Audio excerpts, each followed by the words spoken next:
दर्शक महानुभावहरू नमस्कार।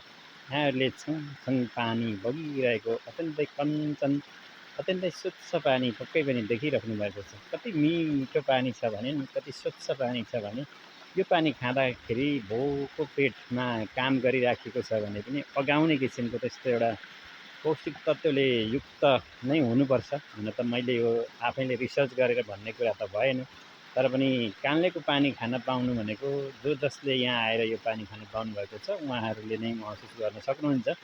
त्यस्तो राम्रो पानी हाम्रो खेतीमा पनि लाग्ने गर्दछ। यो कान्लेको पानी हो। पौवा भोजपुर जिल्ला पौवाजम्मा गाउँपालिका वार्ड नम्बर 3 च्याङ्ग्रे स्थित कान्ले भन्ने ठाउँमा रहेको छ यो छङछङ बगिरहेको पानी।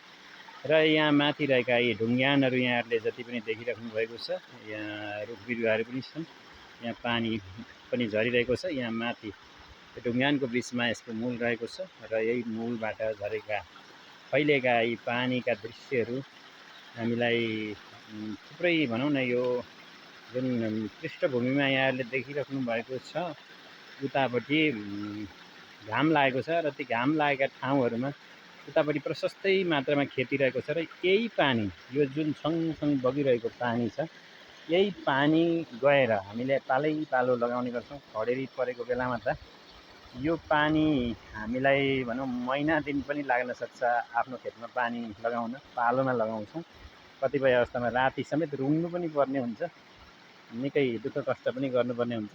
अब किसान र मजदुरले कति दुःख कष्ट गर्छन् भन्ने कुरा त त्यो तपाईँहरूलाई बताइराख्नु पर्ने कुरै भएन। यसरी हाम्रो कान्लेको पानी बगिरहेको छ र यसरी बगिरहेको यो पानीलाई चीन भारत जस्ता मुलुकहरूमा हिमालयन प्युरिफाइड वाटर भनेर बेच्न सक्ने एउटा परिकल्पना हाम्रो सरकारले, स्थानीय सरकारले अथवा प्रदेश सरकारले अथवा सङ्घीय सरकारले गर्न सके कति राम्रो हुन्थ्यो होला।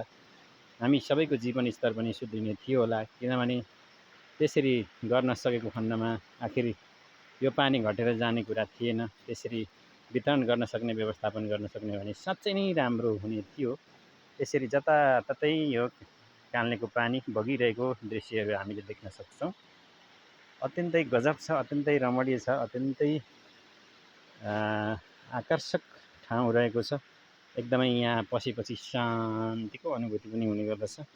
अनि यहाँ मान्छेहरूले खाने पानीको धारो जुन सरर बगिरहेको छ यही पानी यतापट्टि भनौँ कोसीथानतिरका केही गाउँलेहरूले पनि यो पानी लाने गर्नुहुन्छ र कतिपय अवस्थामा हामीले पनि यो पानी बोकेका थियौँ। हाम्रा आमा बुबाहरूले अनि हजुरबा हजुरआमाहरूले पनि यहाँको पानी बोकेर हामीलाई खुवाउनुभयो, हुर्काउनुभयो, पढाउनुभयो, बढाउनुभयो, देश परदेश घुमाउनुभयो। कति त्याग तपस्या गर्नुभएको छ। हामीले केही पनि गर्न सकेको छैन। देव ऋण, पितृ ऋण र ऋषि ऋण तिर्न नसक्दाखेरि जिन्दगी सार्थक हुन सक्दैन भन्ने पनि भनिन्छ। तर जे होस्, यो ठाउँको बारेमा एउटा भिडियो यहाँहरूको माझमा मलाई प्रस्तुत गर्ने एकदमै ठुलो रहर थियो। आज त्यो मौका जुरेको छ र मैले यहाँहरूको माझमा यो दृश्य प्रस्तुत गरेँ। पक्कै पनि यहाँको यो पानी हाम्रो जिन्दगानी बनेको छ, हाम्रा ढिकुटी भर्ने माध्यम बनेको छ, हाम्रो आय स्रोतको माध्यम पनि बनेको छ। हामी किसान मजदुरहरूका निम्ति यो आय स्रोतको माध्यम पनि हो। तर अझै ठुलो लाभ लिनका निम्ति यो पानीलाई प्रयोग गर्न सके एकदमै ठुलो फाइदा हुनेछ भन्ने लाग्दछ। यति भन्दै यो अत्यन्तै कञ्चन, निर्मल, स्वच्छ अनि ठाउँ लाग्ने 1 महिनासम्म पनि यही पानी खाएर उपवास गर्दा पनि टन्न गाइने महसुस हुने यस्तो ठाउँको बारेमा मैले यहाँहरूलाई यति नै जानकारी गराएँ। यहाँहरू सबैको जय होस्, मङ्गल होस्, कल्याण होस्। हार्दिक आभार, हार्दिक धन्यवाद, नमस्कार। जय मातृभूमि, जय कान्ले, जय किसान।